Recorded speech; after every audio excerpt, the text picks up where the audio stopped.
What's going on, everybody? Welcome back to the Going the Distance podcast presented by ImmaculateSports.com. It's episode 94, and before we start it, Twitter's at Immac Sports. Instagram is also at Immac Sports. TikTok, YouTube, Immaculate Sports. There we go. 94 NBA draft. Paulo goes number one. Lots of twists and turns that we'll get into eventually. Usual MLB stuff. NBA. New season has officially started on the calendar. Got a lot to talk about. Yeah. There's definitely a lot on the slate today.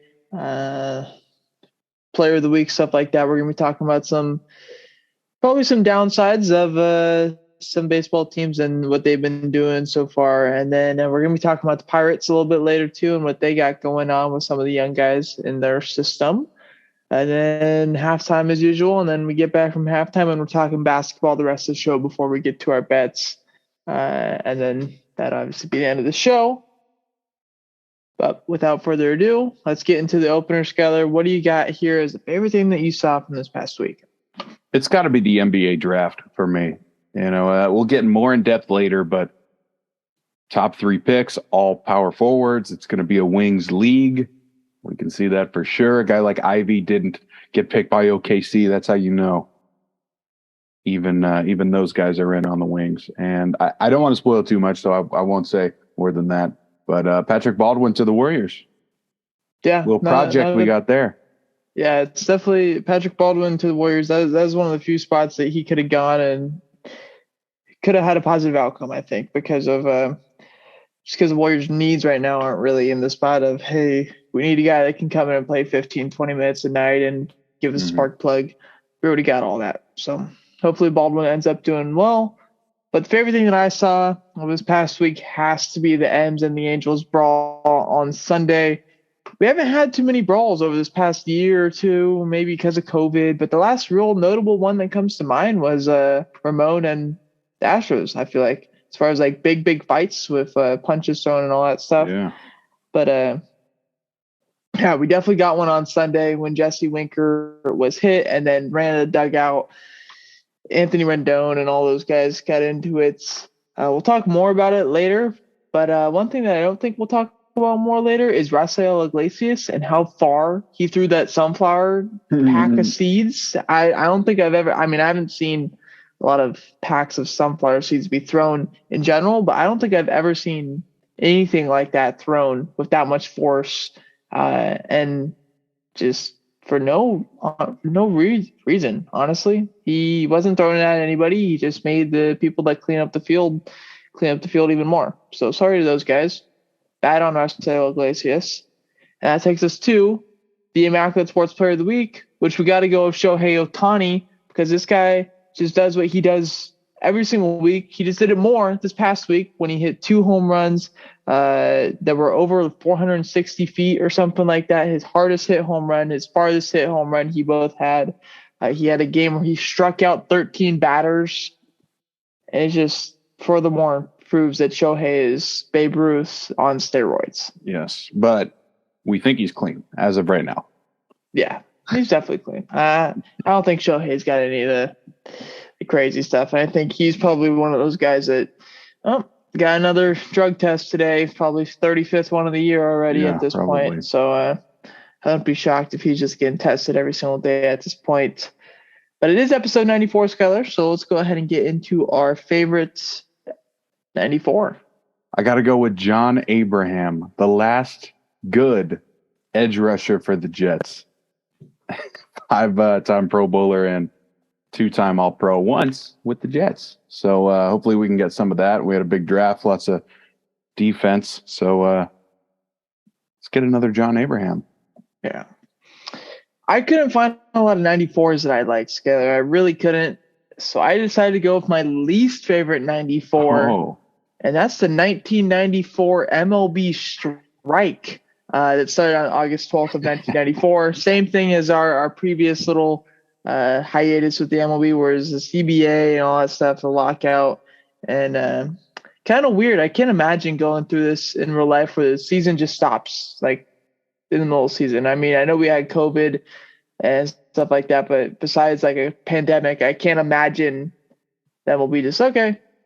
Let's not play games the rest of the season, especially when you're halfway through that season. Yeah, I believe the Expos, when they stopped, they were on pace for the wins record. Obviously, this is before the Mariners had theirs, but it would be the one right before that. So another issue with that.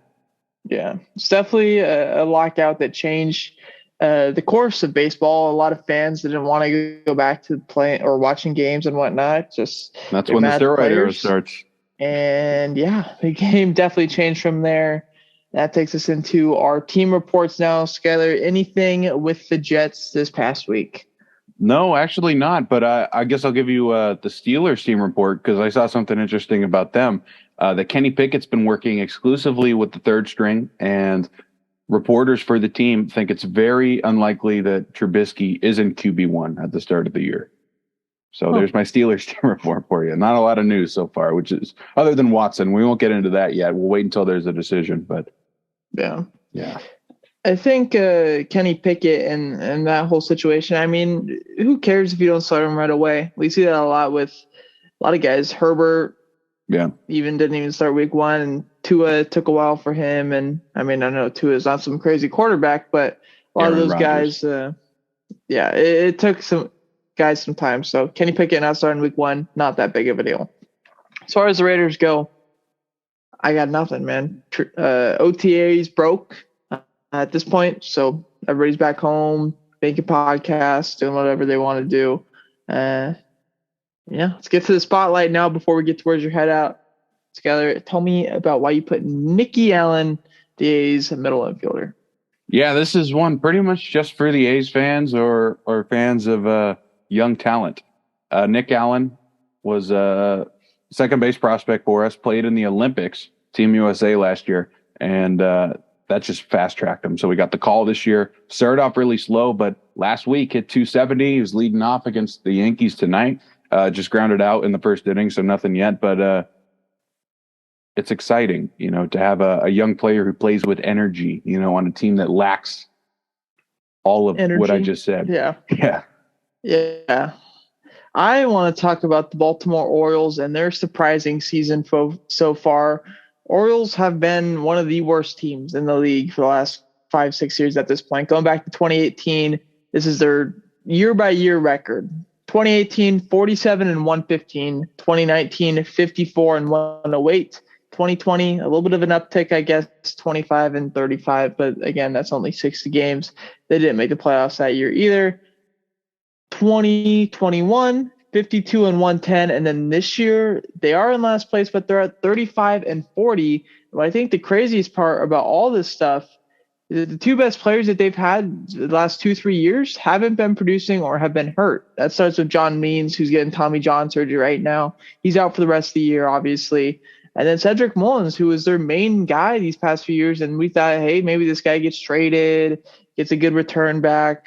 But he is not doing that good. He's still fast. He's still playing good defense, but his OPS is below league average. He's not hitting the ball out of the ballpark like he did last year. I know he had 30 homers last year. He only has 6, and we're pretty much in July at this point. But how they're doing so good, or so average, I guess, is Austin Hayes and Ryan Mountcastle and Trey Mancini and Anthony Santander and Rutschman finally coming up and playing good ball.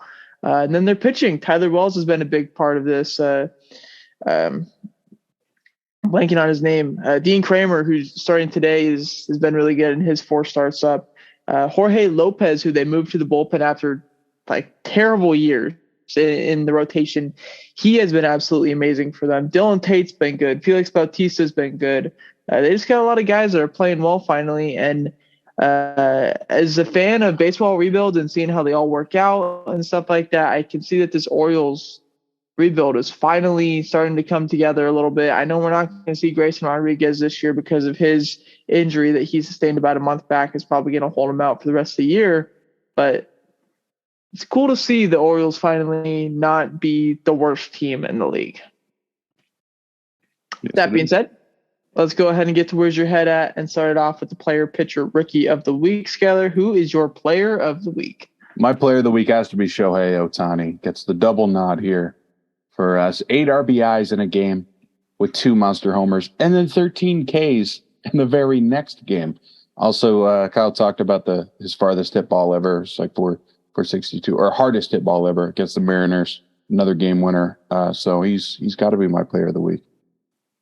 Yeah, Shohei's my player of the week too. Skyler just went over the stats, so I won't do that again with you. But an honorable mention that I have also is Goldie, 9 for 20 with 3 homers, probably going to be the NL MVP.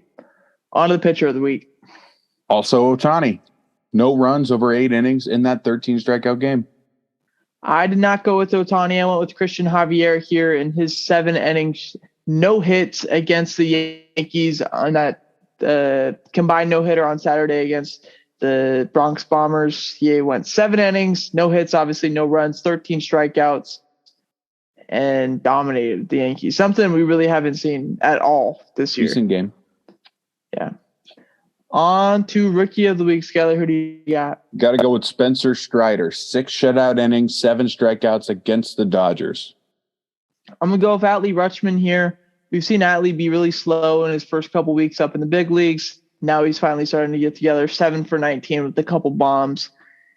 And just like I was saying earlier, the O's are starting to get things coming around for them. So that's good to see, with obviously probably the main piece of the rebuild, Adley Rutschman, finally being up in the big leagues. Let's go ahead and get to another topic now. And we're talking about the White Sox and how bad that they have been. Currently, they sit at 34-38, 6 games back in the division. They currently be 7 or 8 seed, I believe, in the AL in general. So they're obviously quite a bit out of that wild card spot. 3rd in the division. Cleveland's ahead of them. Didn't expect that going into the year. And Minnesota's ahead of them as well, too, obviously. So this begs the question, with all the injuries going on for the White Sox and all the misfortune, whatever you call it, and just dumb plays regardless, can you see, or is it even possible for the White Sox to be sellers at the deadline?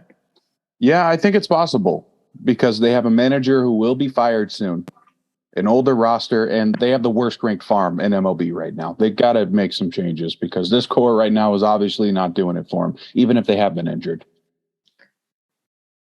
I mean, this White Sox team has been so disappointing this year. I don't think there's not a lot of teams in these past few years that have just had this much, attention around them going into the season. I've been so bad and so disappointing. Actually, once we get there, I mean, sure, you could say the Phillies in the past couple of years, but nobody really thought that they were going to be like a World Series contender type team. I think a lot of us thought that the White Sox had a pretty good chance at making the ALCS or even that World Series and possibly even winning it going into this year. But I don't think there's any chance that they are sellers at the deadline. And part of that is the worst ranked farm system. I don't think there's any point in just trying to get your farm system up a little bit when your roster is built to win now. And if you don't win this year, you don't win next year, then your window's kind of starting to close at this point. So they got to win now. They don't. Maybe next year they become sellers, but they got to buy as hard as they can right now, I think, and try to win the division. Because it is still within reach. 6 games in July is something that can be made up, not easily, but fairly easily comparative to 6 games in September, unless you're the 2012 A's and you can do 6 games in 11 days against the Rangers. Next up, some sad news within baseball is Bryce Harper fractured his wrist or his hand on thumb. That's what it was. Yeah. On Friday against the Padres when Blake Snell threw a 97-mile-an-hour fastball that came up and in and hit him in the thumb. So Harper's obviously out for a month or two at this point. And the Phillies are 39-35, which currently gives them the number 7 spot, I think, in the NL wildcard. I wish MLB.com made it so it's a bit easier to see where all the wildcard standings are. They don't have that updated yet. But, I mean, you got the MVP out, or the reigning MVP, 2-time MVP total. Does this write off the Phillies for sure this year, or will we see them still being in this race once Harper comes back? Unless they could score 8 runs a game, I think it's going to be pretty tough for him here. I'm more concerned with Harper's future than I am with the Phillies. Because, like you said, he was looking like the MVP again this year. And, how many more injuries can he have before the offensive production dips? That's my main focus here. I don't want to see him get hurt again because he is this team. It's true. I definitely think we can write off the Phils, though. I think Skyler alluded to that too. Yeah. They just don't have the tools to compete in this league, even with Harper. So when you take out a guy as good as him, it's going to be done for. I've seen rumors, though, of Trey Turner in the offseason possibly wanting to sign there. I don't know if that's just Bob Nightingale being dumb, but he can be. Yeah, it's a possibility, I guess. I think they're definitely going to be a team that's in that shortstop market for all those guys. They're going to be there this year or this offseason. But yeah, I don't think we're seeing the Phils in the playoffs this year. Last thing before we go ahead and get to halftime, we're going to be talking about the Pirates. I know they're not the greatest team, but they got a lot of things that are looking really good for their future. Some good prospects. Let's go ahead and talk about them. First off being O'Neal Cruz, who is StatCast freak. This guy is going crazy and just hitting the ball, throwing the ball hard, running super, super fast, and doing everything right for the Pirates so far. And looks like he could be, I want to say generational superstar, but generational superstar with the stuff that this guy can do. Bly Madri's not a top prospect for them, but came up and has been doing really, really good for them so far. They got Rosny Contreras, who's been great. David Bednar, who's probably going to get traded and flipped for some pretty good prospects. But just like the Orioles have been a team that are really, really bad these past 7 or 8 years at this point. But do the Pirates have the guys that they have, or do they have the guys that they need in order to turn the franchise around right now? I think they have some guys that can give him a fighting chance in the future, but they really have no direction at all. Like you said, they're going to trade all their all-stars at the break. They constantly manipulate service time. I think it's Cruz, Davis, and Hayes are the guys. And that's not enough to start this conversation yet, I don't think. So I'm going to say no.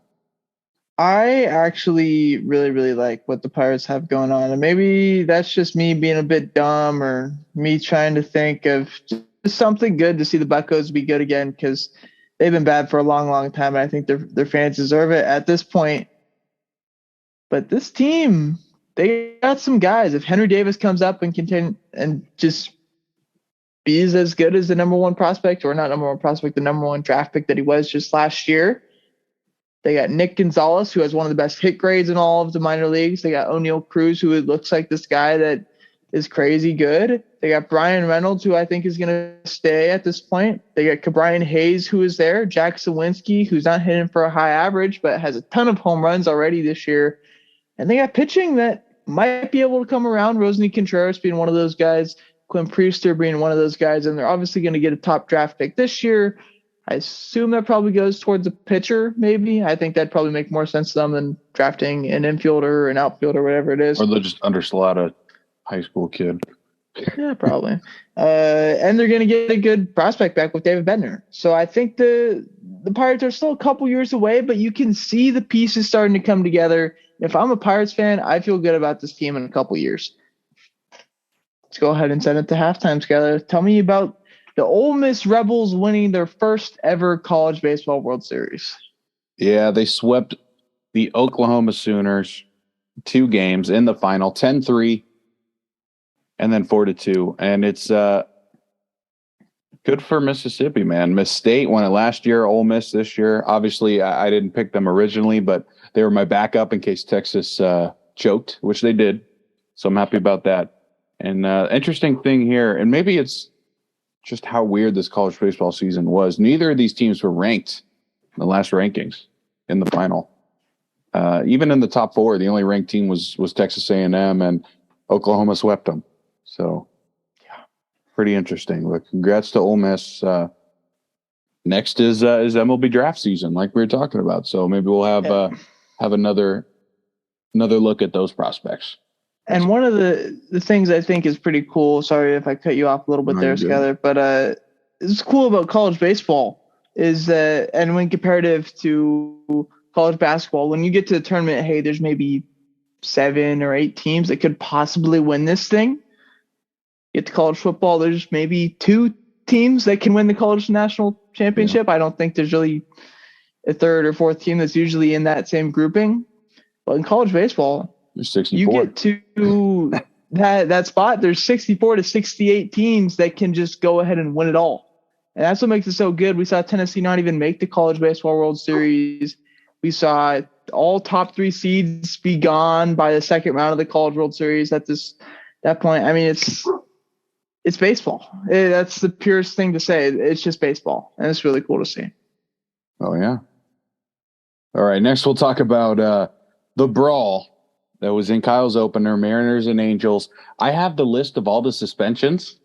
It's a lot. You want to hear it?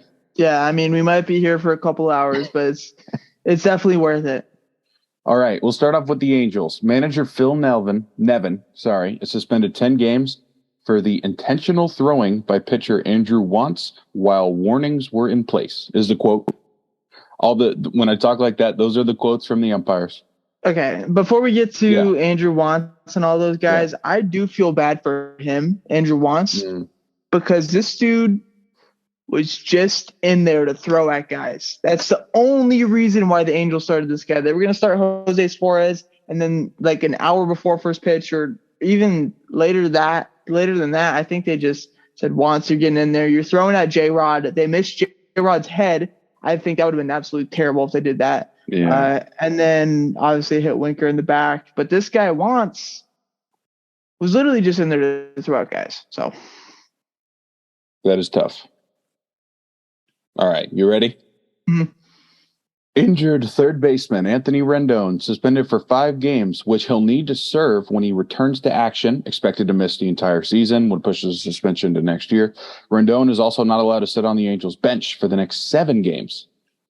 Pitcher Andrew Wantz suspended for 3 games due to the aforementioned pitch. Assistant pitching coach Don Cheedy? I think so. I think the same. Has gotten a 5-game suspension for his actions during the incident. Pitcher Ryan Tepera.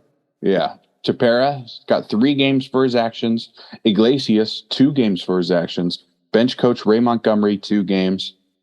Interpreter Manny Del Campo, 2 games. Yeah.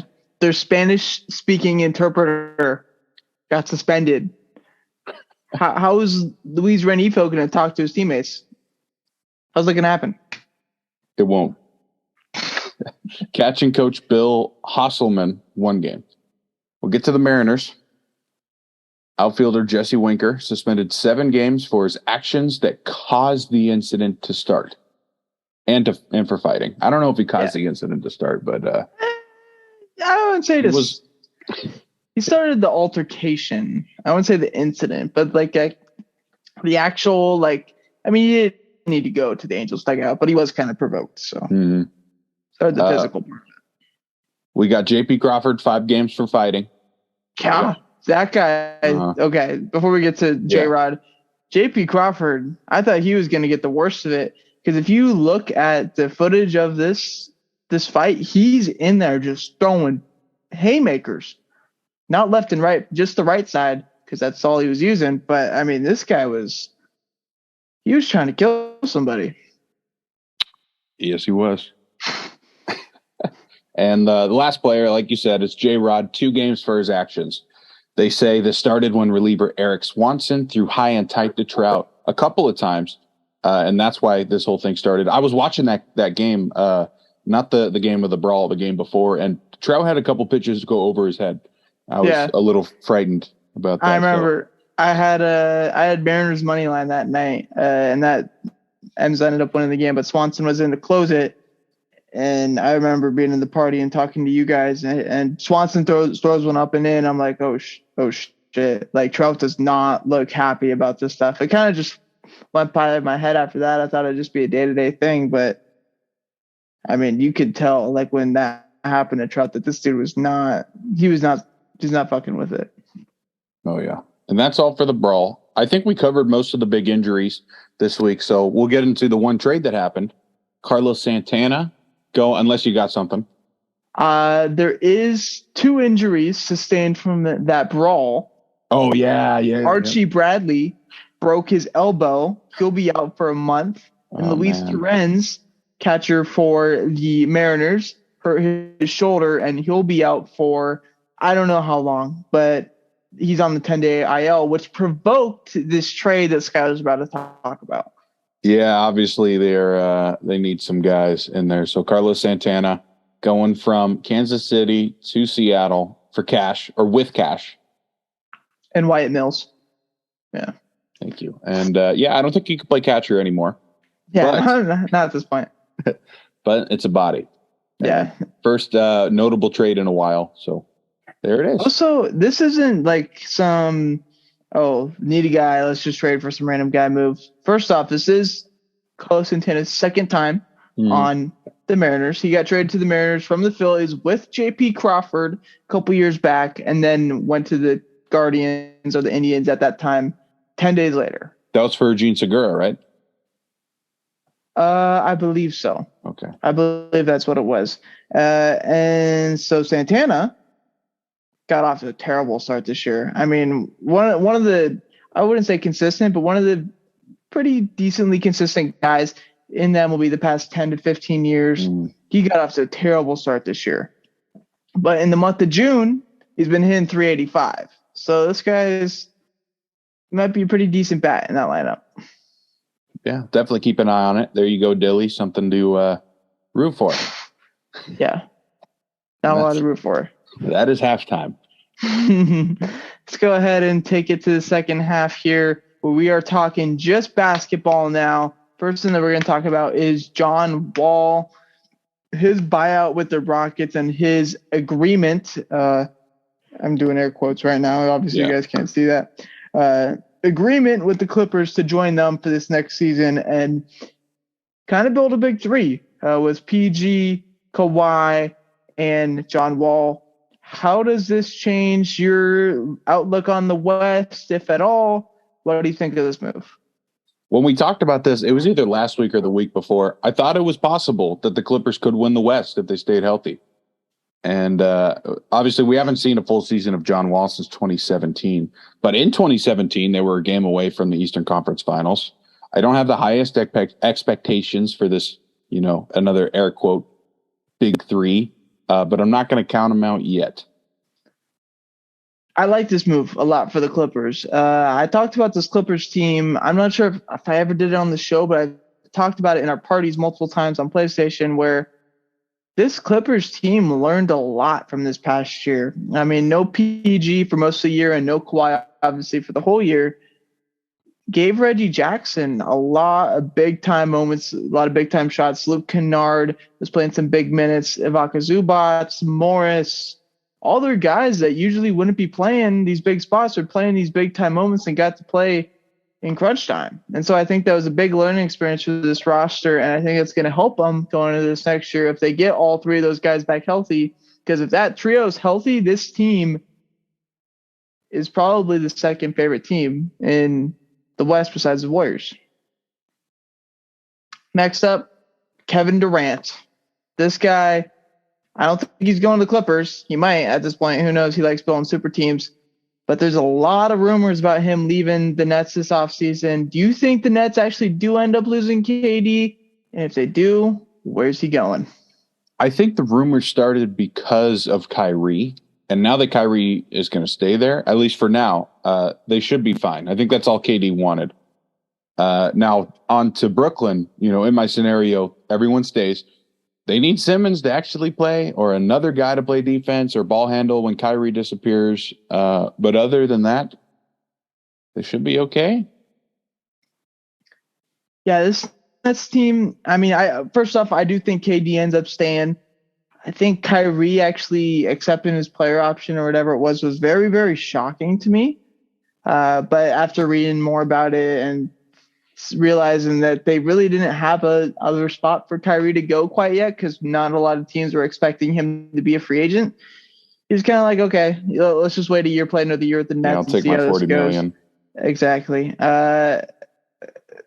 But I mean, this team obviously can contend if they're all healthy.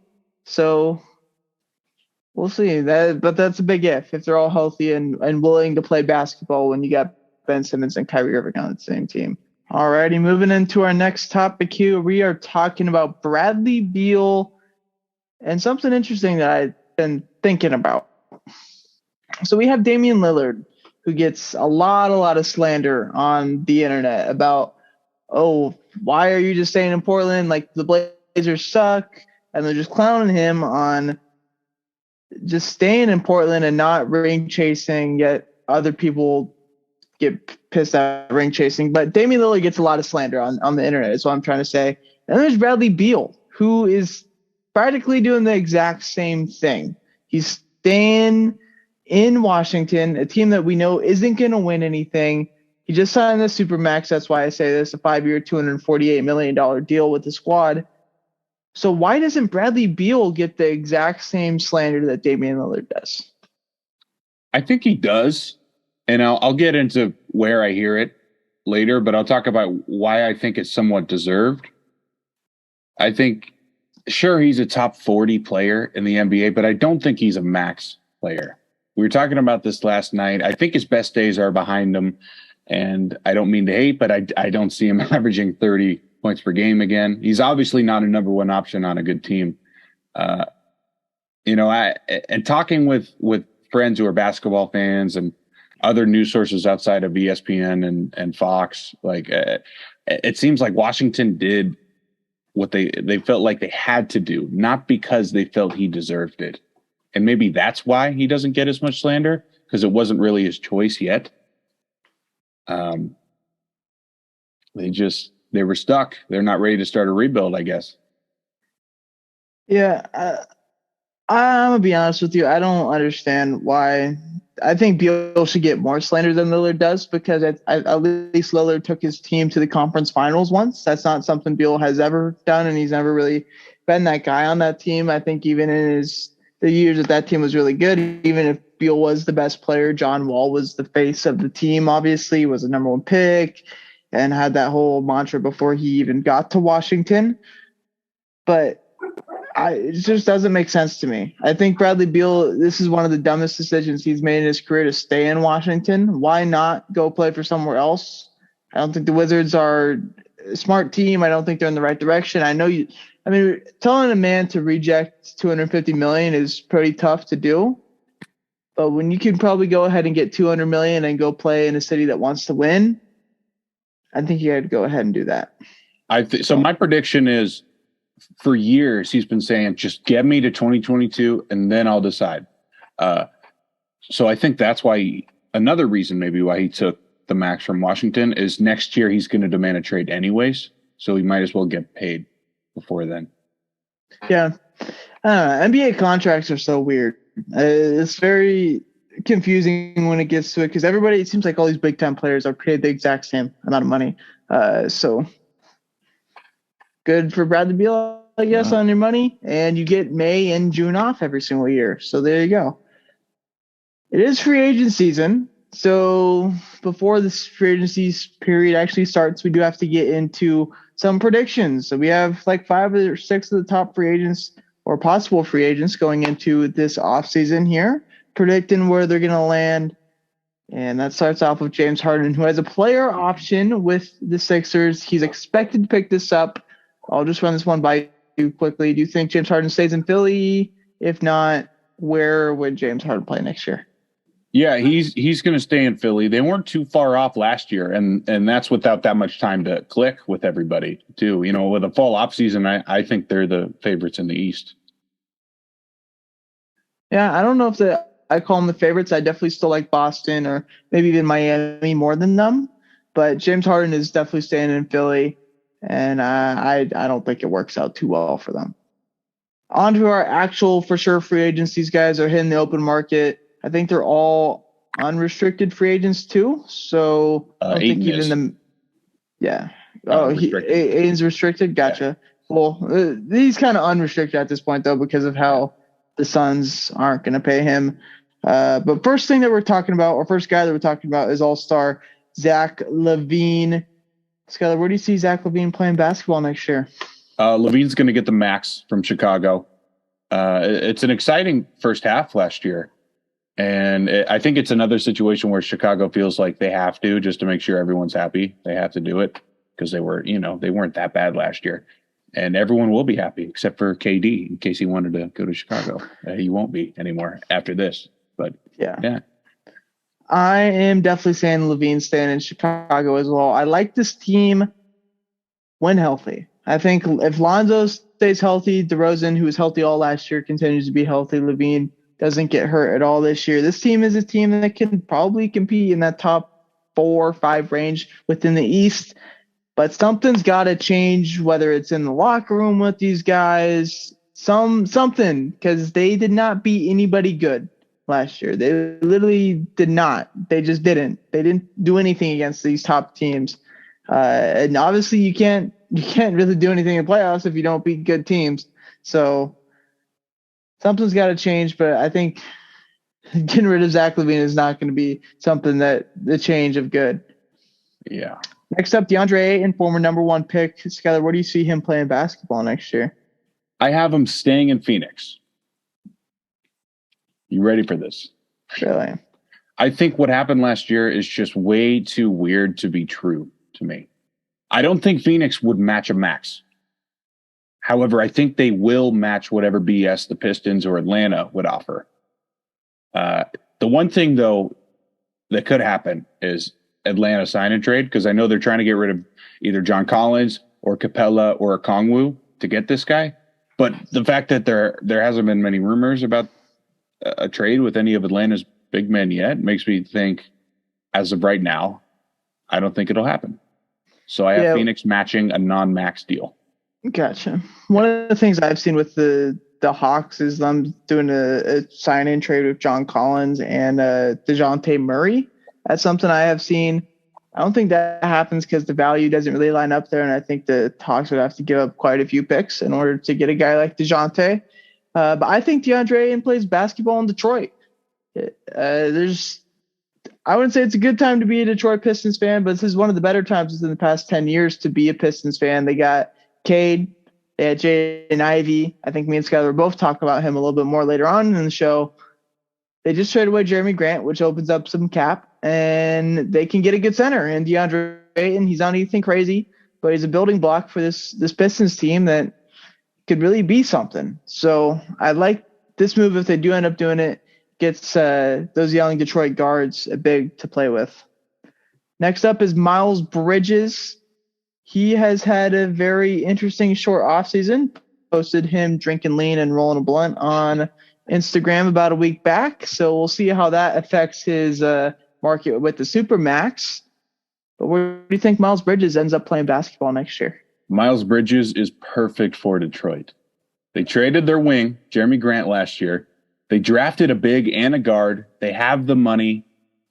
He's obviously got the lifestyle. Let's make it happen. You know where Miles Bridges went to college? Michigan State? Michigan State. Yeah. So he's I don't know how close Lansing is to Detroit, but he's within the area. All right. To say the least. Miles Bridges, though, I think he's going to Portland.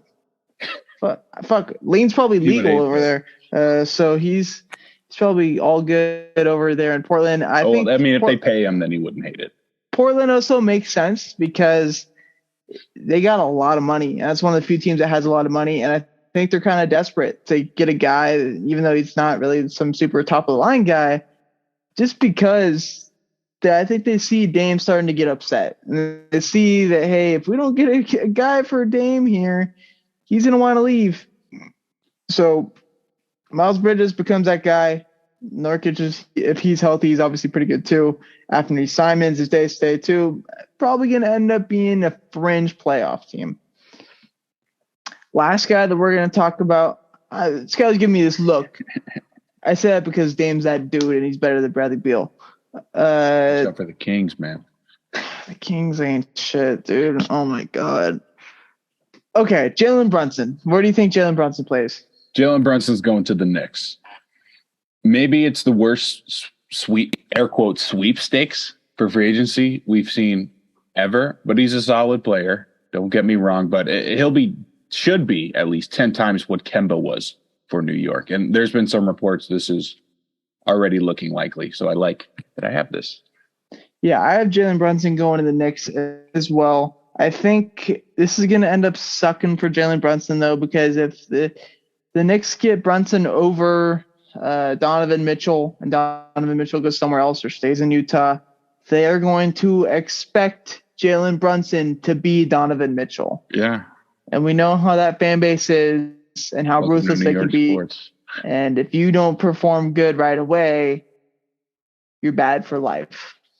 So have fun in New York, Jalen Brunson. That's all I got. So we did have the draft last week. And obviously we got to talk about our favorite picks. Yeah. Skyler, what are some of the picks that stand out to you? I know we only have favorite pick from the draft, but I know you're the guy who knows more about this than me. What are some of your favorite picks? What are some of your least favorite picks? What do you got for me? So some of the picks that are just really good fits for me. Obviously, Ivy to Detroit, Johnny Davis to Washington, Mark Williams to Charlotte. Outside of the lottery, I like the Arizona guys, Dalen Terry to Chicago, Koloko to Toronto. Worst pick, haven't thought about. Probably it's got to be Keegan Murray, probably, and Sohan to San Antonio. But I think my favorite pick is going to be Dyson Daniels to New Orleans. He is the best defender in the class, great playmaker, and it looks like he should be the perfect complement point guard to what New Orleans is doing here with all their scores. So I like that a lot. Two picks that I want to talk about, one being Jaden Ivey to the Detroit Pistons. That stands out as a top tier pick to me because of how good this guy is and how skilled he is as a guard. He's going to end up being the backcourt that I think him and Cade that we're going to be talking about for a while with this Detroit Pistons team. And like I was saying earlier, I do think they end up getting DeAndre Ayton to build a solid three, not a big three, but a solid three with those three guys there. Another guy that I liked this pick a lot was Jaden Hardy going in the second round to the Mavericks. I mean, how did this guy end up going to the second round? Because he looks so scared. That's why. But this guy's got a lot of ball in him if he plays well. And Dallas, a team that could be losing their point guard. Obviously, I don't think Hardy ends up starting straight away, but they could have just found a Jalen Brunson replacement in Jaden Hardy or Jaden Hardy and not have to pay $100 million for him. Another one that obviously stands out has got to be Paulo. I mean, just look at the Magic's history with the number one pick. This pick pretty good historically has always turned their franchise around. Nick Anderson. And that's why I think, I mean, they took Shaq, they took Dwight, they took, who else they took? They had one other number one pick. I'm blanking on it though. Weber, and they traded him for Penny. That's it. But this pick has always ended up being good for them, is what I'm trying to say. And I like it a lot. One pick I don't like, but they didn't really have a choice. I don't like Chet. I really don't. I think this guy, I know he's super, super long, and he's athletic for his size and all that stuff. But, dude, he's so skinny. Like, Giannis is different, though. I feel like Giannis is a bit of a different player. And Chet, they're talking about his great rim protecting skills now. I think he's just going to get bossed around, especially the first couple years. I think even like a guy like Jaren Jackson is just going to demolish this guy year one. This guy has to guard Zion. Like, Zion's going to break this kid. Fortunately, I think the big thing with Chet Holmgren that people like, maybe they don't. Maybe I'm sharing something right now that you didn't think of. I think the biggest plus is that he could guard the perimeter at 7 feet. That's something Gobert couldn't do. He couldn't leave the paint. That's why there's so much potential with this guy, I think, defensively. Yeah, I hope Chet ends up proving me wrong, and I play this clip in 3 or 5 years, and Chet's an All-NBA player. But I just don't see the hype as much as a lot of other people, unfortunately. All right, that's going to do it for our draft talk. Let's go ahead and get to our bets, and let's get on out of here. And I guess see you guys in episode 95. But my layup from last week, I had the Angels over the Royals on Wednesday. That was a good game. Shohei, so it got it done. Skyler had the A's win on his birthday. That did not happen. A's don't win a lot. We're not winning right now against the Yankees, which leads me to picking the Yankees over the A's on Wednesday. I know it's a pick that the spread's a little skewed here, but that's why it's a layup. All right. I'm going to go with the Twins over Baltimore on Sunday. Alex Wells pitching for Baltimore, and I know you like him, but Devin Smeltzer has been on fire. I know he pitched today. I'm not sure exactly what it was today, but I know his previous 2 starts were both 6 innings, no earned runs. He's been on 6 fire. 6 innings, 1 run, so he was good today.